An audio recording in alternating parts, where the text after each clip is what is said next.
Good afternoon, everyone.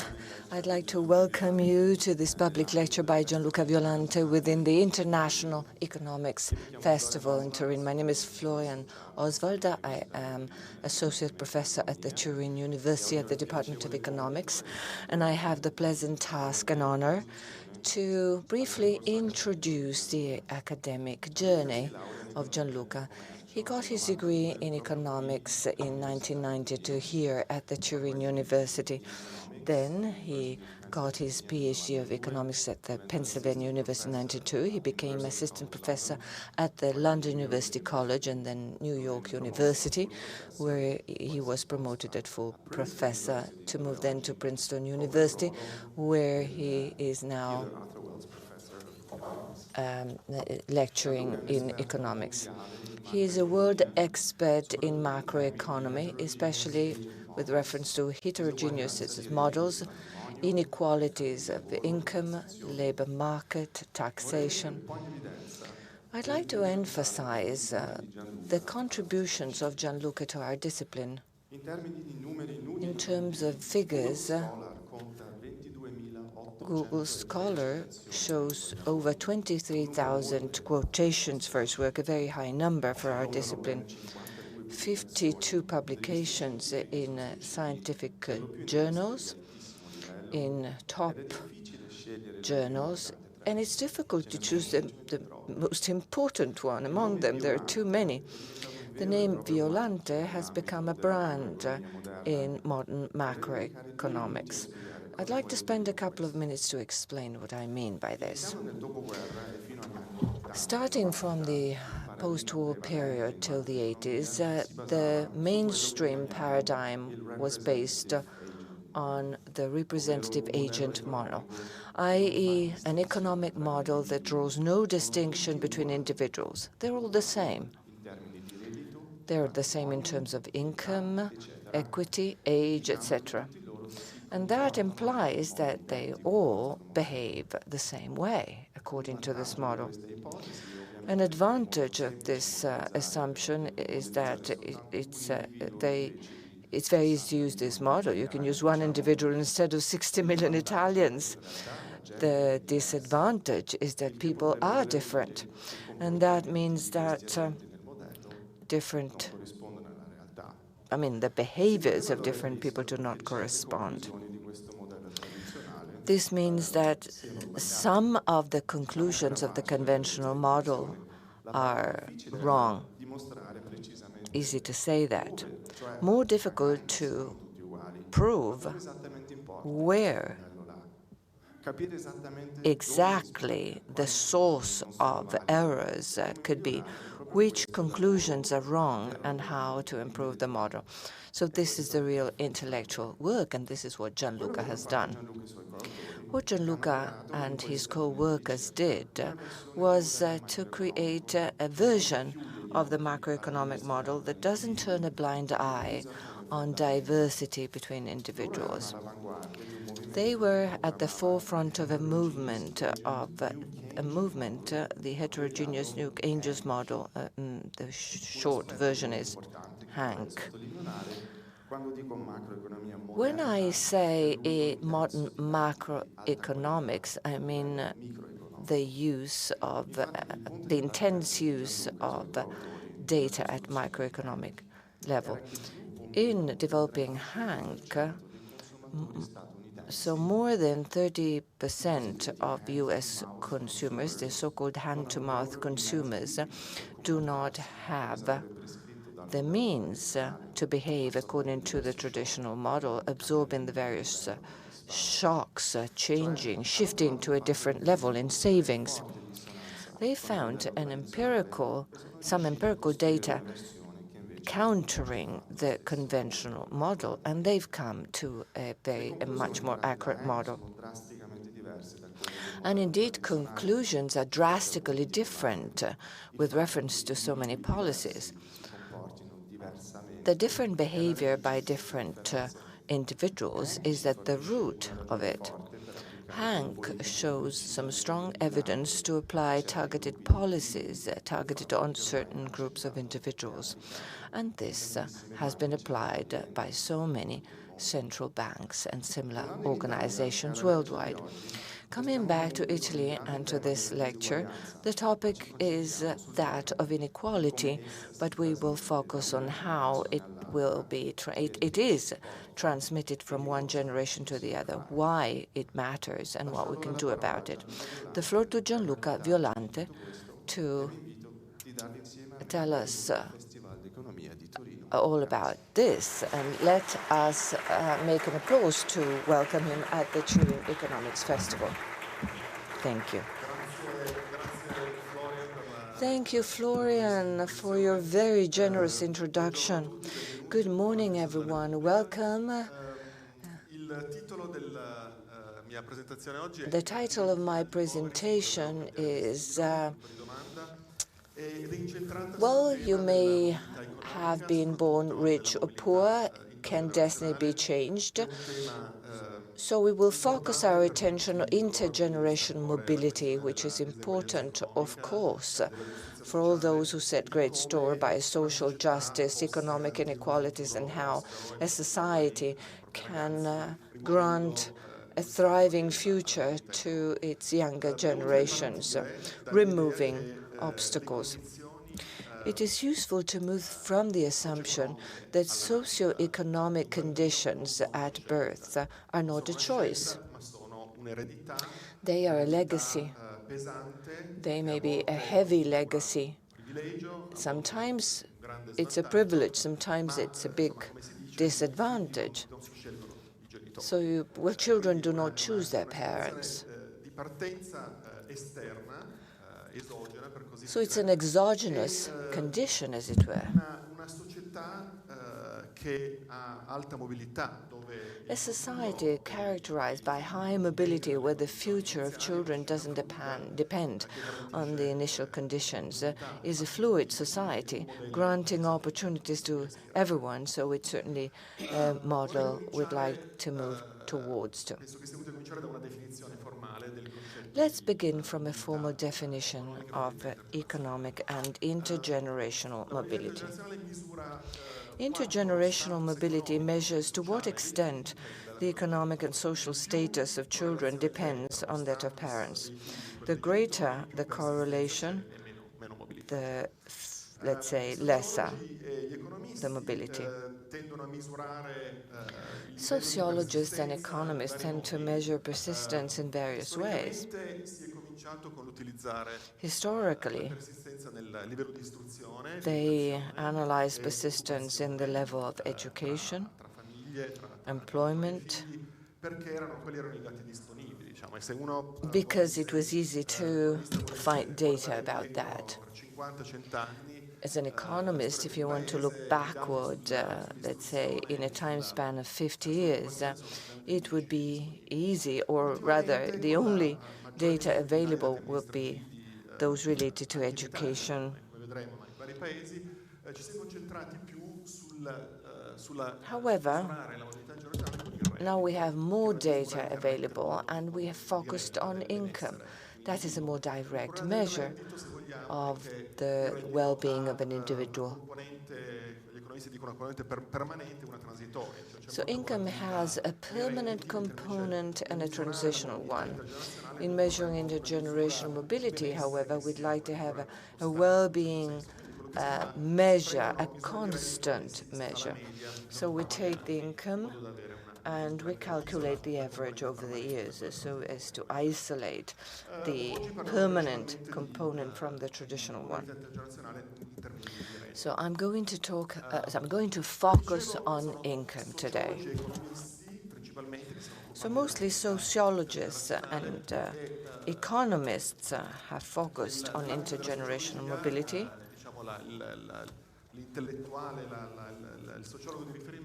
The reference sociologist is Peter Sorokin, who in 1927 wrote a book entitled Social Mobility.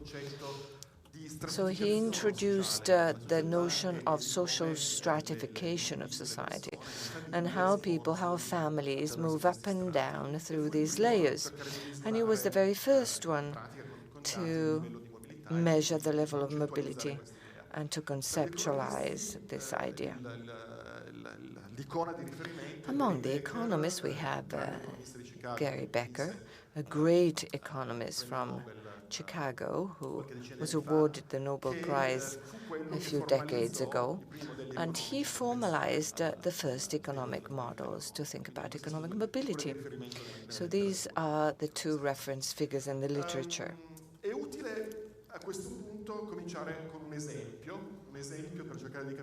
Let's begin with an example.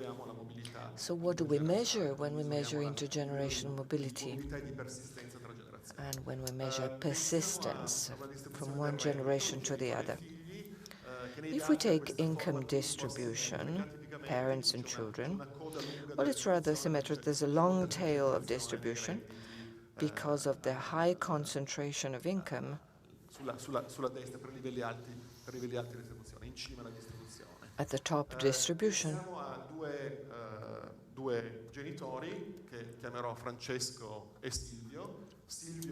Let's call Francesco and Silvio. Let's say let's use two parents, Francesco and Silvio. These two parents have two children. Silvio has a daughter called Marina and Giorgia. So the two children, Marina and Giorgia, any reference to politicians are not wanted. He's not wanted. So if one is at the top and the other one is at the bottom, if one is at the bottom of the distribution, mobility is low because, let's say, the rank of the family will be reproduced from generation to generation. This is instead a different situation. Although Silvio is much richer than Marina, Francesco, Marina becomes less rich than Giorgia in the subsequent generation, but this is a society characterized by high mobility. Now, one important thing to understand,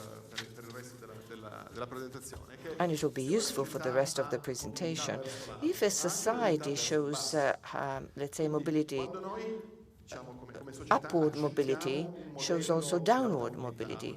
If we accept a high mobility society, we accept that the children of low-income parents can become rich and the children of high-income parents can become poor.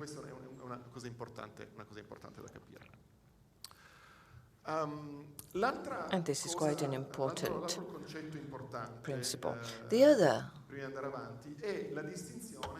key principle is the distinction between economic growth and social mobility. They are two distinct concepts.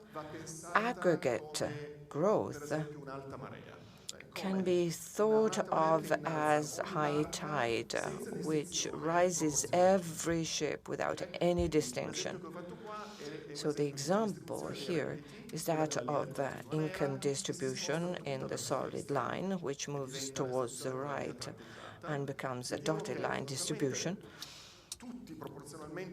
Well, everyone becomes richer.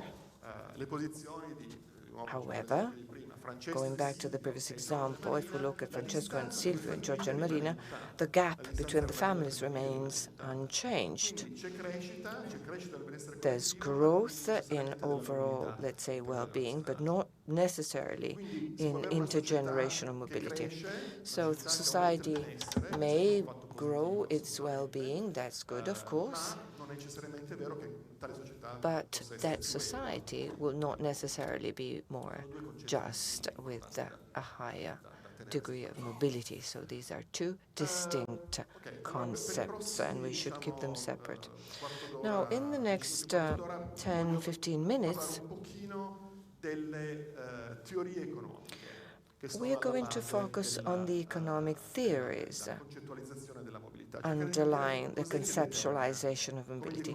So what is it that determines mobility? How do economists think of the determinants of social mobility? And then we'll move to Italy, to intergenerational mobility in Italy.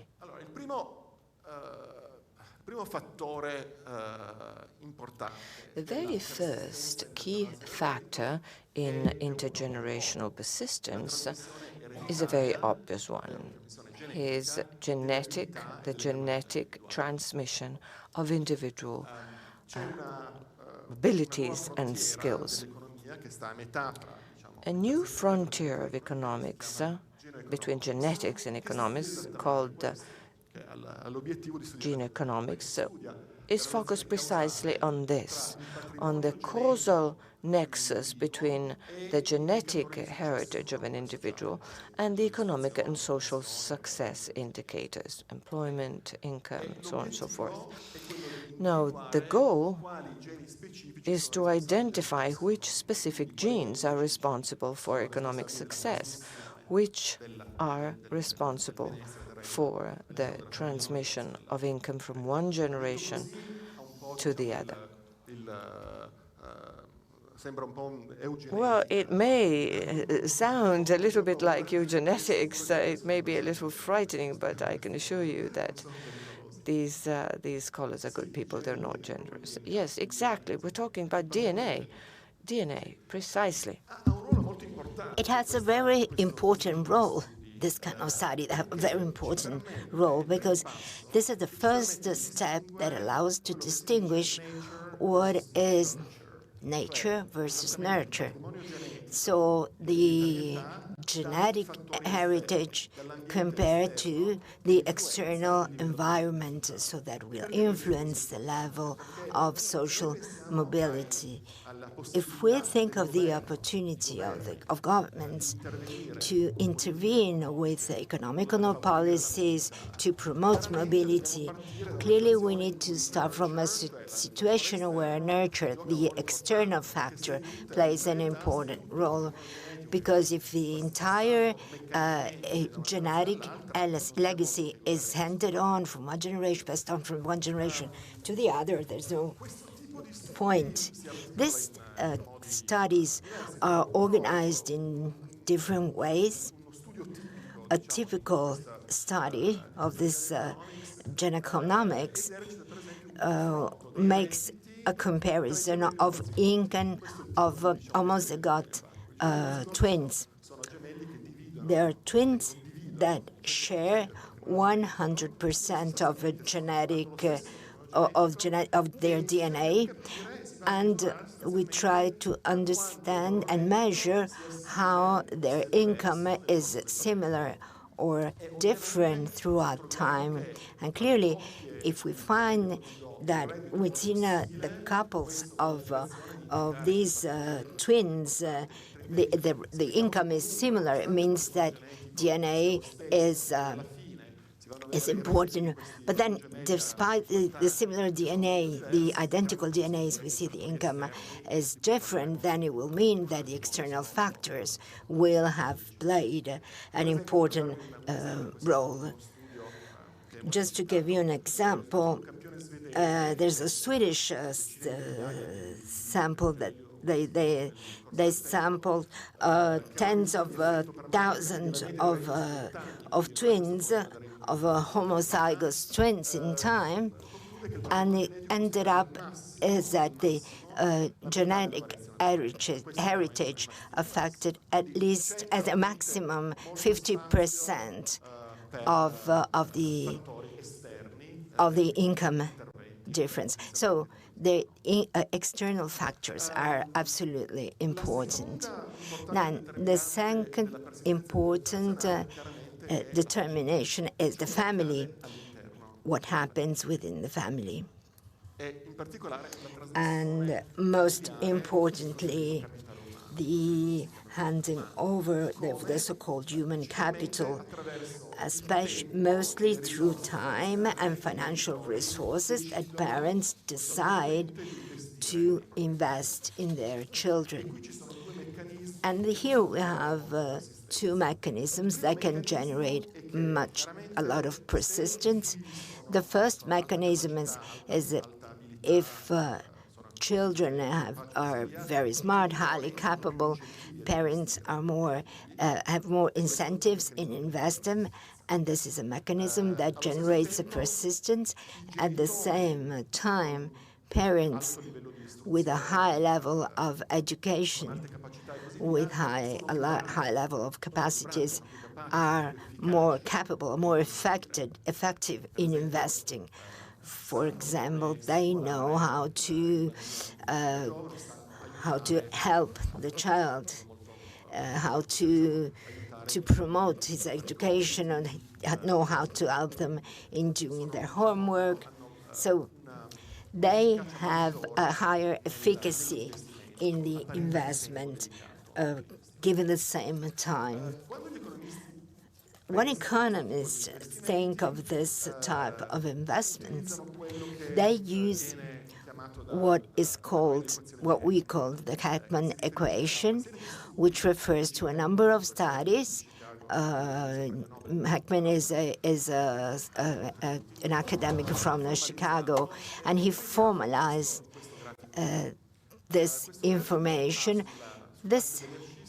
In this graph, you see of one side in the x the parental the age 0 to 3, 4 to 6, and then on the other axis is the rate on the investment. So the rate of the investment is measured. For example, what is the return of investing $1 or €1 or 1 hour spent with the children? So what we see, and it's an extraordinary, a very important result, is that the rate of investment of the yield is higher in the first year, so the highest in the prenatal phase. So behaviors like not smoking, not drinking during pregnancy have a yield that is much more higher than sending your son to Bocconi or to any other university, or to rather than sending them to a regular university. So we see that the yield goes down, and it's still very high in the 0-3 age group, and then 6 to 5, and then we have the job training that has a yield rate that is much lower, because economists, helped by psychologists and academics in other fields, have understood that the determining phase for the creation of skills, for the creation of abilities, is the phase when children are very young. And in that phase, that it's very important to invest. And we are talking not only about cognitive skills, but also about soft skills, such as, for example, self-esteem, motivation,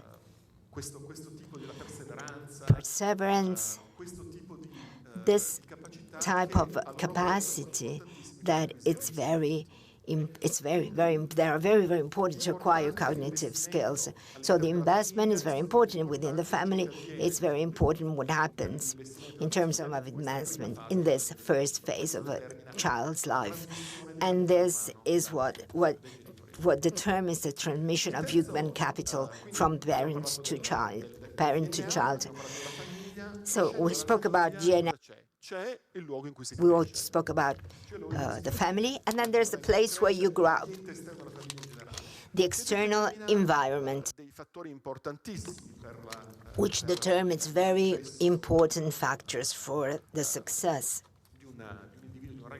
of a child. Is school quality, access to services, level of criminality in a specific province. conditions of local market, really people tend to remain and work in the place where they grew up. Here, a very important contribution was given by a team of American researchers, Chetty, Hendren, and others. They created this project. It's called The Opportunity Insight, that puts together all this very useful statistics to understand how the place where a child grows is very important in determining his future. This is a map of the United States, and colors represent the income of the child at 35 for children who grew up from low-income families. So all families that have an income that is lower to $30,000, that's 25%. That's the lowest 25% of income distribution in the U.S. So you see they live in different areas and different provinces of the United States. And we look at their children's income when they grow and are 35 years old.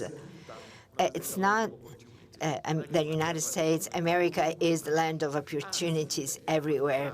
It's quite the opposite.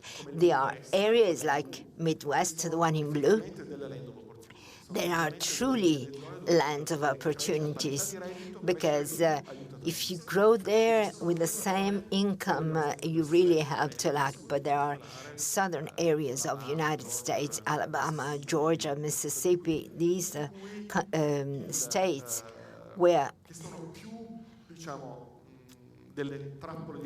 there are more poverty traps rather than land of opportunity, than lands of opportunity.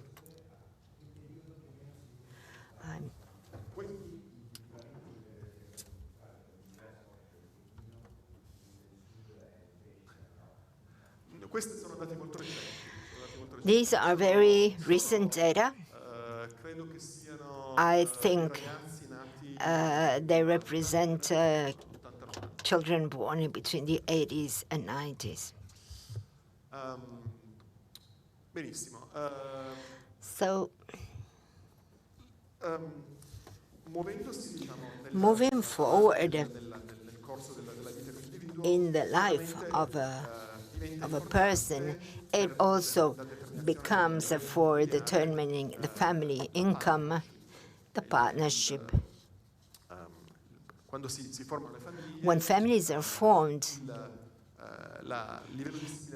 the level of similarity or difference between partners can generate more intergenerational persistence or less. So here is the concept of a homogamy, and the fact that more educated, more people with higher income, they tend to create a couple with similar people. So the starting differences you see are enhanced. So to understand the role of homogamy in time, it's interesting. You see this graph illustrate the level of educational homogamy in the United States from the 60s today. Level 1 is the lowest level. It means it's almost casual between partners. There is no systematic pattern. You see the level of homogamy is far away from one. There's a correlation which increased in time. And this is a factor that increases intergenerational persistency throughout time. Why has it increased? It increased since, especially from the 60s to the 80s, 90s, because the model, the family creation model has changed a lot. In the 50s, 60s, the traditional way families were created was a concept of productive specialization within the family. There was a partner, a male, in 60s and 50s, who worked and made money. And the other partner, the woman, in those years mainly, who was essentially taking care of the children and of the family. So roles were specialized within the family from the production point of view. So this generates a strength towards heterogamy because partners are very different in terms of income, education, type of occupation, and so on. So throughout time, things have changed. There was a 68 cultural revolution. The culture totally changed. Women became increasingly independent. They started going more to school, graduating at universities, having a career, and so on. So the family moved from a joint production unit to a joint consume unit, because partners are chosen on the base of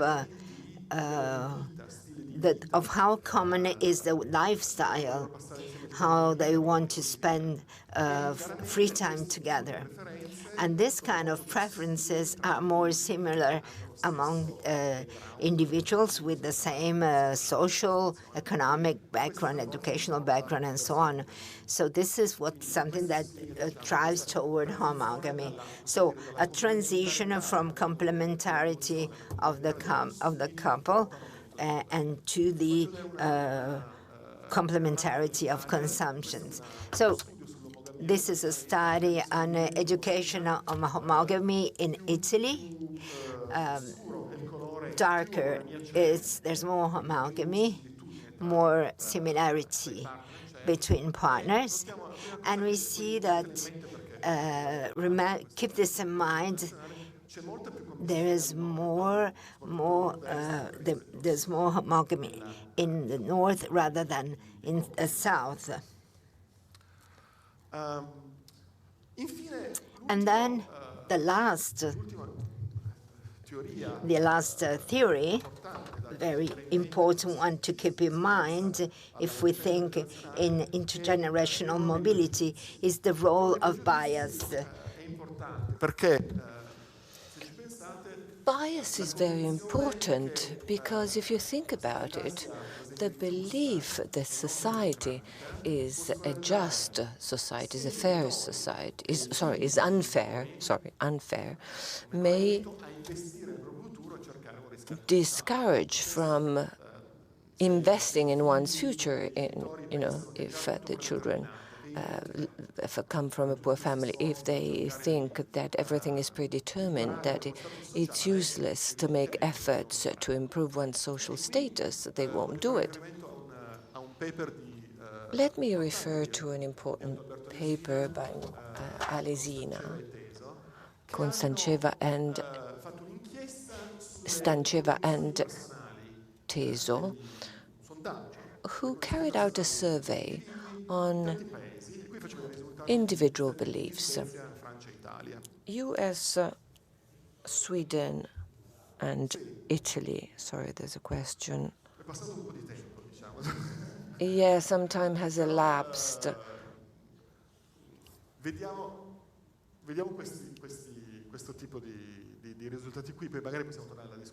So USA, Sweden, France, and Italy. Let's take a look at these figures. As you can see from this slide, there's a huge difference between countries, especially between the US and Italy. The first statement, or the first question was, do you think that the economic system in your country offers equal opportunities? 50% of the Americans say yes, 10% of Italians only. And the second question is, do you think that poverty comes from not striving enough, not making enough efforts. Yes, almost half the Americans believes that, if you put effort, if you invest, you can make it, you can improve. Only 14% of Italians shares the same opinion. The overwhelming majority of Italians thinks that poverty doesn't come from lack of, let's say, effort, but it stems from, let's say, environmental, social conditions. This huge gap between the US and Italy is, of course, a big difference in the belief about the role of effort and commitment in one's life. And this, of course, causes a lower degree of intergenerational mobility. So let's say these are, that was an overview. And summarizing with a chart, we can see that the role of parents, genetic factors, financial resources, the time invested in children. So we have the parents and the children, their commitment, exogenous factors, personal beliefs, and then choices, conscious choices, choosing your partner. That, of course, has a role in setting a certain income level. The government can influence these conditions through taxation, for instance, through redistribution from the rich to the poor, giving more financial resources to the less wealthy families, or else offering education and opportunities to both children and parents. So the government has a potentially important role. The economists, of course, develop economic models to explain this, and then they ask themselves, what is the optimal level of social mobility, of intergenerational mobility? On the x-axis, you can see the level of mobility. On the axis, we have the level of well-being. Clearly, a society with very low levels of mobility is a class-based society with a low level of well-being. The more we move towards the right, the higher the level of mobility. And something very important to be stressed, one of the main reasons why a fluid society is a better society, is that a higher degree of mobility makes inequality more tolerable. Well, think of a society with great inequalities between rich and poor. But if it's fluid, if it's a society where in one generation low-income families may have children with a high income and vice versa, that makes inequality much more tolerable. Well, I think that in political economics, more attention should be attached to this. Another important consideration is that if we move towards a higher mobility society, so mobility both upward and downward mobility, I mean, we don't want huge mobility. Think of a government, for example, who decides that above 300,000 euros, I take, everything. My taxation rate will be 100%, and that money will be redistributed. Well, that is too egalitarian a society because it eliminates incentives to investment, to innovation, to becoming entrepreneurs, and so on and so forth. So there's an optimum level of mobility which is in between. And towards this level, societies should strive. So an intermediate level. In the second part of my presentation, I'd like to focus on Italy. I have offered a more general picture, and now we'll focus on Italy. More specifically, I will focus on a study that I have written with Paolo Acciari from MEF and also Alberto Polo, who's now working at the Bank of England. The source of data is that of tax reports by Italians. Let's say the tax reports of both parents and children with their fiscal code, which enables us to connect children and parents. So we have parents born between 43 and 58, the children born between 1972 and 83, 650,000 families. We tracked income for 4 years and then calculated a statistical average. 2 observations. Well, actually, I already made the first one. Well, I'm sure you first thought of tax evasion. So we made a correction based on estimates, so as to have a more accurate estimate of intergenerational mobility. So which are the indicators adopted by economists? The first one is Q1, Q5. What is it? Well, we consider families belonging to a low-income group. So it's the first quintile of distribution, the 20% lower. And we ask ourselves, how many of their children will reach a high level, let's say the peak in income distribution? So it's the probability of moving from a family that has a 20% lower income to a family which is instead placed in the 20% higher income. And so it measures this social shift.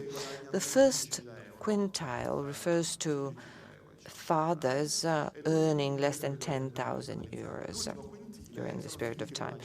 And the last quintile refers to children earning more than 40,000 euros.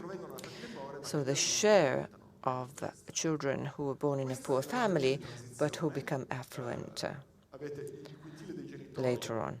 So here you have the parents' quintile on the vertical axis, the children on the horizontal axis. Let's focus on 2 things.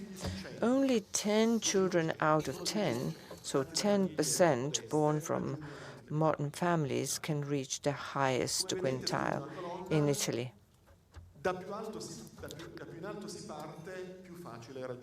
Of course, the higher you move from and the easier it will become to reach the top. More specifically, almost 40% of children remain who are born in a higher quintile remain in that position. So the probability, the likelihood is 4 times higher if you already move in a better off or from a better off condition. So that this is a first measure. How many actually climb up the social ladder? So we calculated the share of children with fathers with an income below average, less than 20,000 euros, reaching, let's say, the 1% higher level, 100,000 euros. There are 3 out of 1,000. So you start below the average. The likelihood of reaching the top 1% is 3 out of 1,000. It's pretty low. If the parents already belong to this 1%, is 100 out of 1,000. So in conclusion, the children of richer parents have opportunities of economic success which are really disproportionate compared to the others. Upward mobility is higher for males rather than females, for the elder child, and for the children of foreign parents, keeping income the same. And it's also higher for the children migrating from the province they were born towards other geographical areas of the country. There's a little bit of selection here. So geographical migration promotes economic mobility. And here is another indicator of relative mobility. Think of putting distribution on the x-axis. So let's say parents' income from 1 to 100. Every figure on the x-axis is a percentile, 1% of the population. And the ordinate axis, we put the average position of the children's income. For example, for every parent's percentile, we we order the position of children. There will be variability. If we take the 50th percentile, not all children end up with the same income. So there's a distribution conditional to that percentile. And the red dot is the average of the children's income. We plot the line, and the red line shows the relative advantage of children obtained from their parents. So it's a flat line. Well, a flat line means that there is no disadvantage regardless of the initial position. On average, of course, this is an average, there's variability. The subsequent generation moves from the same position. Whereas if we had a 45 line dividing the quadrant, everyone would start again from the parents' position. Those who are at the 50th percentile move from there, and so on and so forth. So this is the maximum persistence, the horizontal line, maximum mobility. And generally speaking, you get a kind of red line like this in between. What is the line? What is the outcome for Italy? Here it is. If we take parents, distant parents, from the 90th to the 10th percentile. Let's take one family here, 90th percentile, and one family down here at the 10th. We look at the subsequent generation. On average, they are at the 65th. So those at the 19th percentile go back to 65. And there's a similar upward movement from the 10th percentile. It's a kind of, let's say, rebalancing. And so the 90-10 gap becomes 35. What does it mean? It means that it takes a couple of generations to obtain convergence towards the average. The children of the two families, 65-35, will be, let's say, around the 50th percentile. So it takes at least a couple of generations to remove the starting conditions. So how is Italy organized compared to the other countries in the world? This is persistence of the rank of income in other countries. So this is the inclination of the red line. More mobility, it's closer to the zero. Less mobility, it goes higher. So what you can see is Scandinavian countries are the countries with the highest mobility. Italy is low with France, but it has more mobility than United States. But again, you have to remember that in the United States, there are a huge heterogeneity. There are parts of the United States that are land of opportunity and others that are not. So It's between Scandinavia and United States.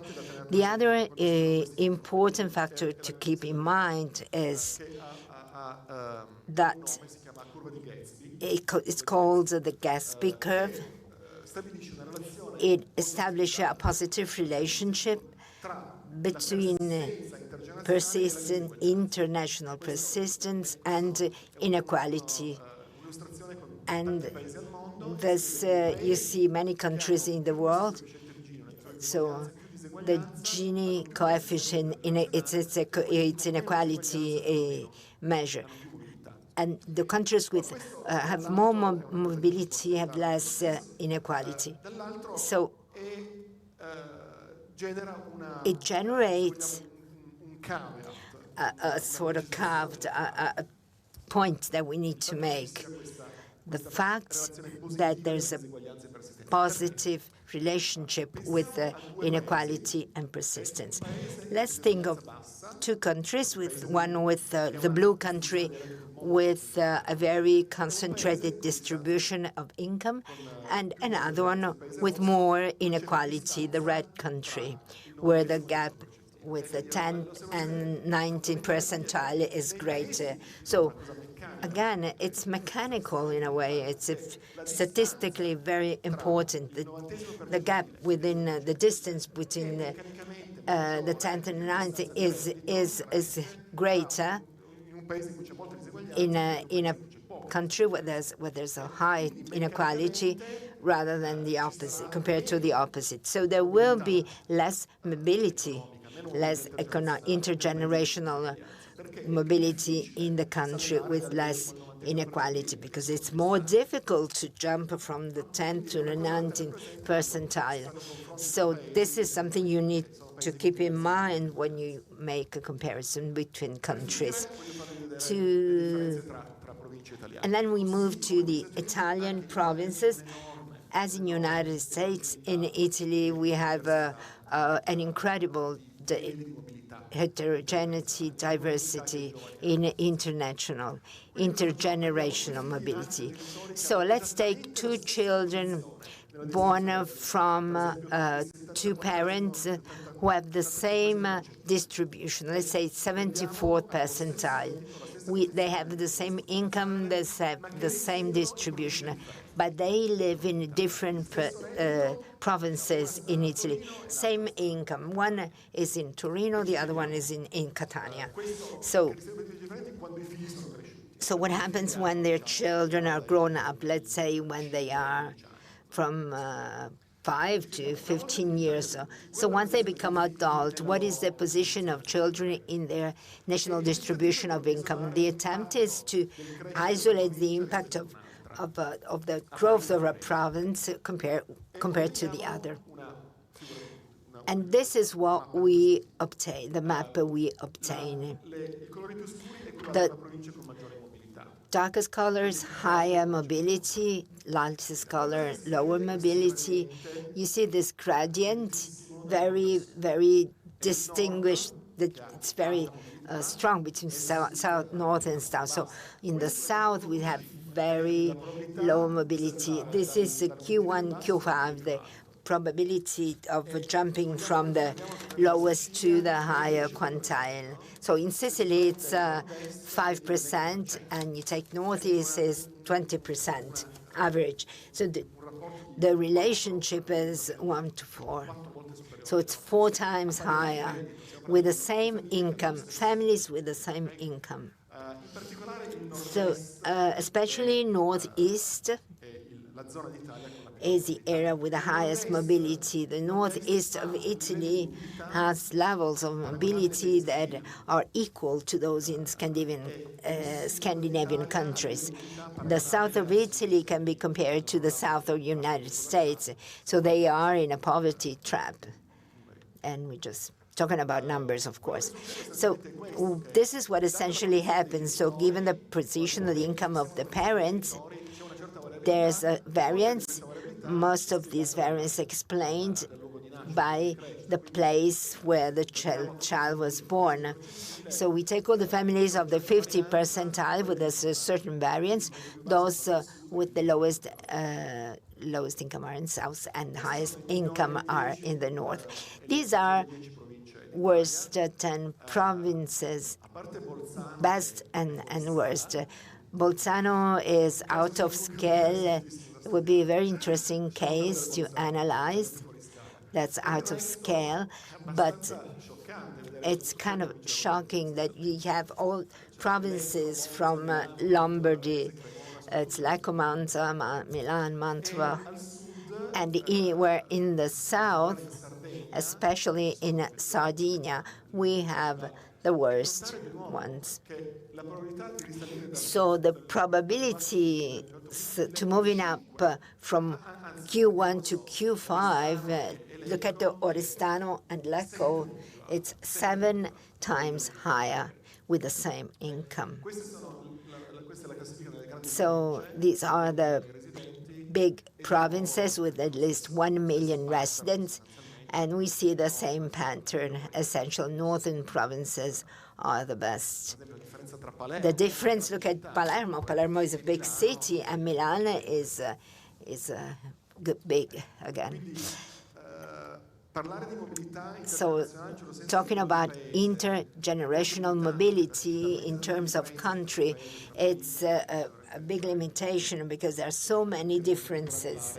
So we should be able to understand which are the determining factor. So I will finish with this slide where we make an statistical analysis where we look at indicators at provincial level and we relate them with intergenerational mobility, and we find that a number of indicators are very correlated to intergenerational mobility in terms of promise. So that's also the condition of local conditions of labor market, what we call the civic capital, the indicators of mutual trust, cooperation, volunteer jobs, and so on. And they're very correlated to mobility, upward mobility, and the school indicators clearly. But what is interesting is the quality of a kindergarten, which is in line with what I was explaining to you before. The important phase is the starting phase in the life of a child. So to wrap up, what we have learned is intergenerational mobility in Italy is not high, but it's better than what we thought. Before we started writing our paper, we thought it was worse, but and then we are between Scandinavia and United States. Persistence remains very high at the top of the distribution. The trend of this line increases a lot at the top, so it means that persistence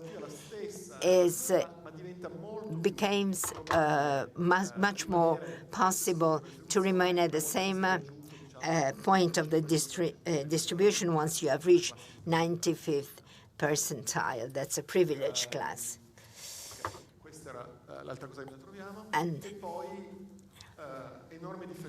And there's a big difference in mobility between north and the south. So if we want to draw simple conclusions, what could be the prescription of economical policy? Well, clearly improve the quality of school so that the quality of school is at the same level in Italy, on the whole country, so not only in the north but also in the south, and improve the access to the job market for young people. So mentoring programs, consulting programs can be very important in determining our young people's career.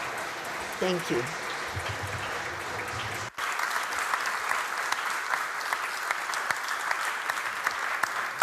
Grazie. Grazie mille Gianluca. Thank you, Gianluca, for this presentation. We have some time for questions from the audience. Era lui il primo.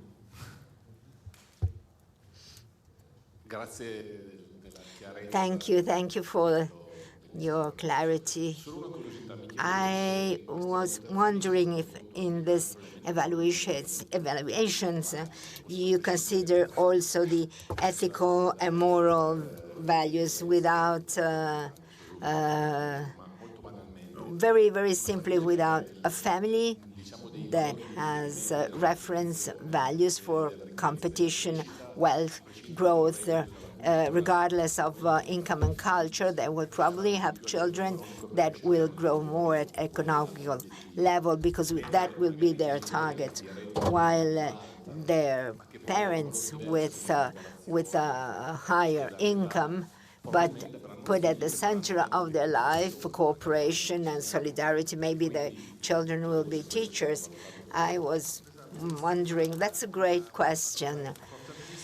It's very important indeed, and it's the limitation of measuring well-being with income.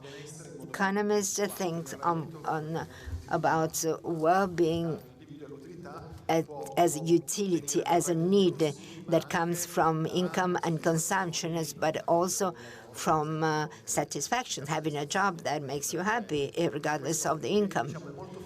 This is very easy to shape, and it would be important to introduce in the economic world, but it's very difficult to measure. But clearly, with surveys, with inquiries, clearly we could do it. Okay, thank you. We have time for one more question. The lady with a headset. Thank you, Professor, for your nice talk. It is really helpful for understanding. I have two questions. One is the map that you shows that the northern part of the Italy has higher mobility. I would just like to confirm that it is due to the geographical location, that it is near to the very high income countries like Germany, Austria. And the second question is, Chiediamo scusa. You show that certain very high developed state like Florida and California have lower income and lower mobility in that area. I'm not sure if I get it wrong. But in the central part of the United States have higher income and opportunities. Do you think in the bigger cities, when people move so much that this saturation lies, that at a point there is no more opportunities and chance to grow the income of the people? Ok, rispondo in italiano. English. English? Non capisco. Do you have a translation? Ah, yeah, okay. Rispondo in italiano così. Allora, vabbè, la domanda... Yes, I will answer in Italian. Let me recap the question. Actually, the first question was whether it's true that the provinces with a higher rate of intergenerational mobility are in, let's say, located at the border with Austria, talking about Italy. Yes, the answer is yes. It's the region of Alto Adige. What does that mean? We don't know it. It's not really easy to understand. It would be interesting to explore it in greater depth. The second question is this. There's a lot of migration towards large cities in the States, towards San Francisco, for example, and therefore there might be a sort of saturation point. If everyone migrates towards that city, of course, opportunities for the children will be lower. Was that the meaning of your question? I do not fully agree. Actually, I would say the opposite. The economists refer to what is called the economies of agglomeration. What does it mean? It means that if you are educated, if you are well educated, you tend to work with people, with the same educational level. Think of the Silicon Valley. Think of that level of agglomeration. The best scholars in the world are all there. They meet, they exchange ideas, and of course they generate even more ideas and, more productivity. So I do not fully agree. I wonder if we still have time. No, time is over. Sorry. Thank you so much. I'd like to thank Gianluca. Thank you. By the way, if I'm still here, so if you want to ask further questions, you can do so. Yesterday we had here 2 scholars mentioned in the presentation. If you want to look at their work, move back in the festival's program, and you'll find the work by Andrew and Hackman.